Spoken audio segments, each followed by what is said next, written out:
Bismillahirrahmanirrahim. Assalamualaikum warahmatullahi wabarakatuh. Alhamdulillah. Alhamdulillah wassalatu wassalamu ala Rasulillah wa ala alihi wa ashabihi wa man walah wa la hawla wa la quwata illa billah. Alhamdulillah, para pemirsa Robani TV yang dimuliakan Allah Subhanahu wa taala. Kembali kita harus bersyukur kepada Allah Subhanahu wa taala atas segala karunia dan imannya kepada kita. Terlebih pada kesempatan kali ini, Allah Subhanahu wa taala masih memberikan kesehatan, kesempatan, waktu luang kepada kita untuk menambah kebaikan kepadanya. Dan tentunya kalau kita bersyukur kepadanya, kita manfaatkan semua nikmat itu untuk semakin kita melaksanakan ketaatan kepada Allah Subhanahu wa taala. Di antara ketaatan tersebut ya bisa kita isi dengan kita belajar tentang ilmu yang bermanfaat, khususnya tentang ilmu bahasa Arab ini. Karena ilmu ini ya ilmu yang bisa menjadi identitas bagi seorang muslim. Ya, kalau kita mengaku sebagai seorang muslim, maka tentunya kita ya harus bisa mengerti dan memahami bahasa dari agama Islam itu sendiri. Karena kita orang Islam, ya tentunya harus paham tentang bahasa agama kita, yaitu bahasa Islam. Bahasa Arab. Nah, baik. Ya, para pemirsa sekalian, kita lanjutkan pelajaran kita ya masih dari kitab Durusulullah Al-Arabiyah li ghairi natiqan biha karya Dr. Fi Abdurrahman ya terbitan dari Jamiah Islamiyah Madinah. Baik, kita sekarang melanjutkan pelajaran yang ke-9 ya, kita masuk di latihan-latihannya dan kita sekarang ya masuk latihan ketiga. Karena pertemuan sebelumnya kita sudah menyelesaikan latihan kedua dan sekarang kita masuk latihan yang ketiga. Tepatnya ada di halaman 53 dari kitabnya. Silakan dibuka kitabnya halaman 53. Nah, baiklah pemirsa, langsung saja kita baca ya. Perintahnya di latihan ketiga ini adalah Iqra, bacalah. Nah, karena suruh baca ya kita baca.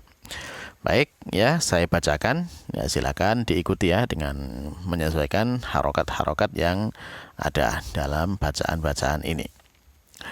Taib. Yang pertama, tolong diperhatikan dan nanti silakan diikuti. Nah, at-talibul ladzi kharaja minal faslil ana min Indonesia. Nah, baik. Saya ulangi. At-talibul ladzi kharaja minal faslil ana min Indonesia.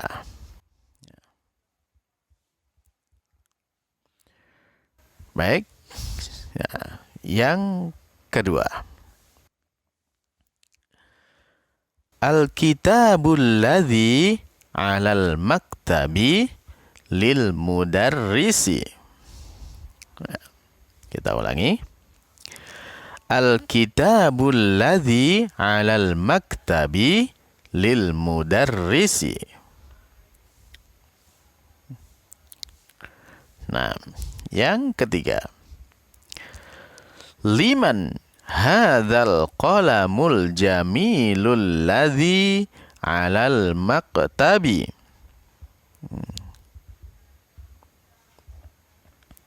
Kita ulangi. Liman hadzal qalamul jamilul ladzi 'alal maktabi. Nah,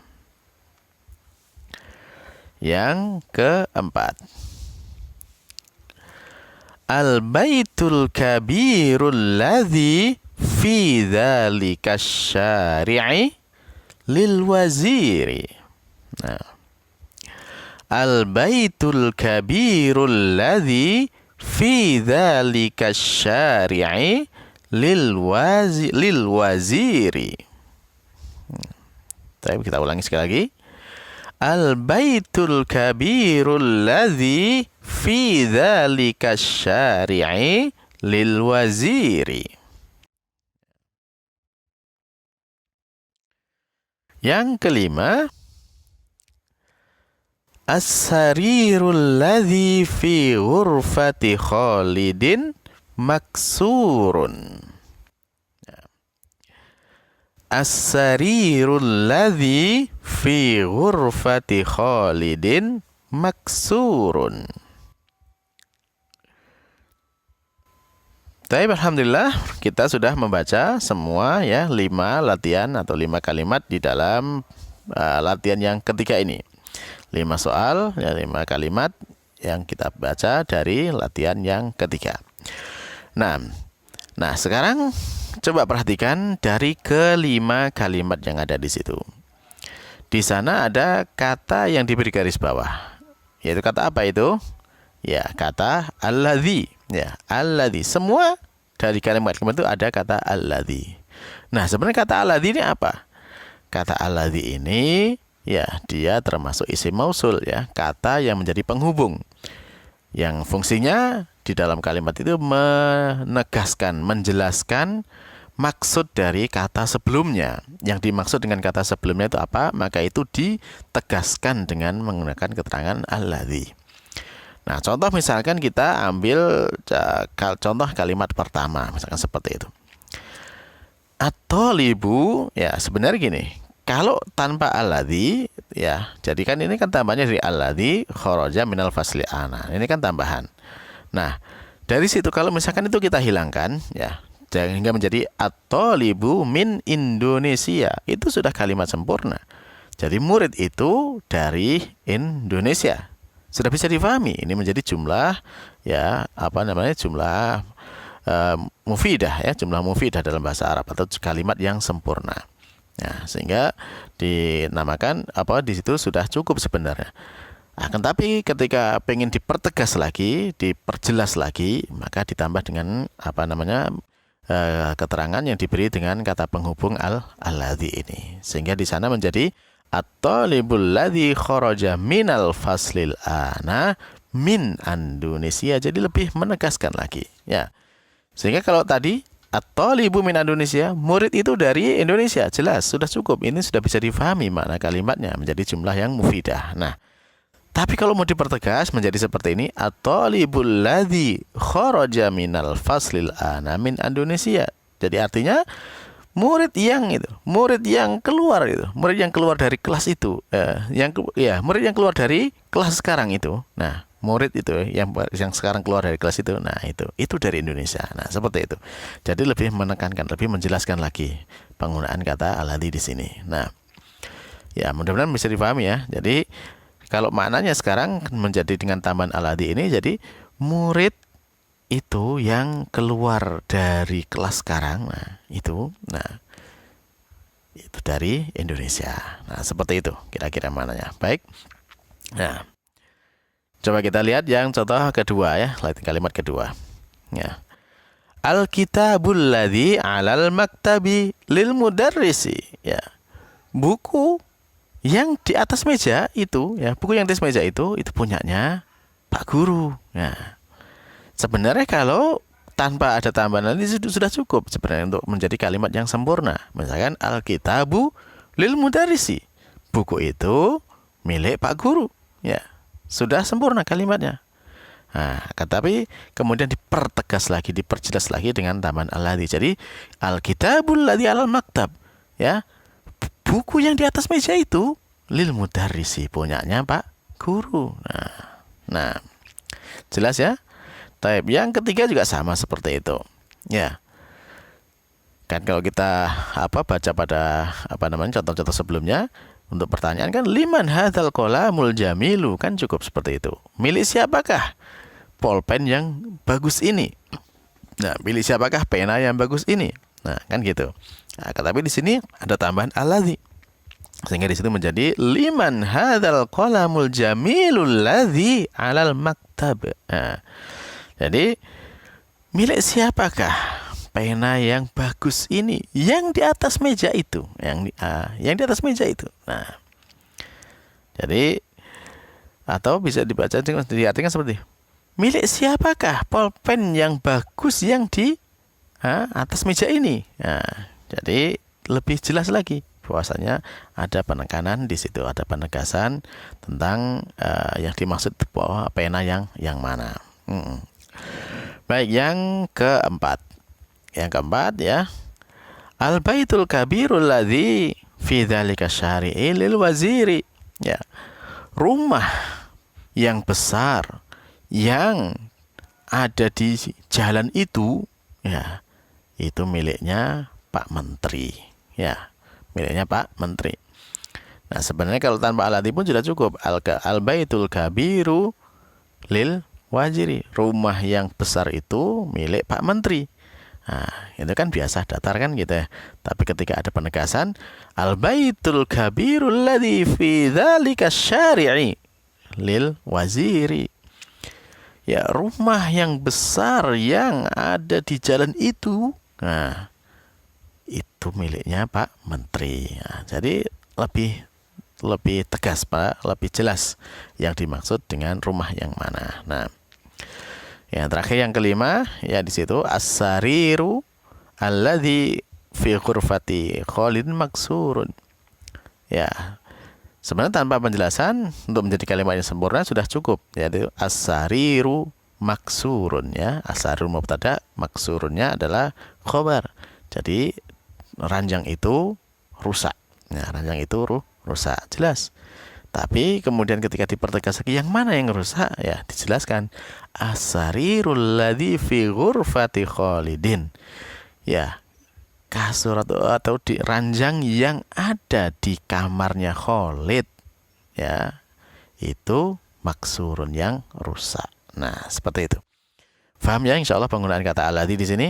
Nah, pembahasan tentang alladzi sebenarnya juga masih ada pembahasan yang lainnya, akan tapi bukan sekarang waktunya ya. Insyaallah nanti ada waktu sendiri untuk menjelaskan tentang alladzi ini. Yang jelas di sini bisa difahami dulu bahwasanya penggunaan alladzi ya itu di sini adalah memberikan penegasan makna kepada kata yang sebelumnya.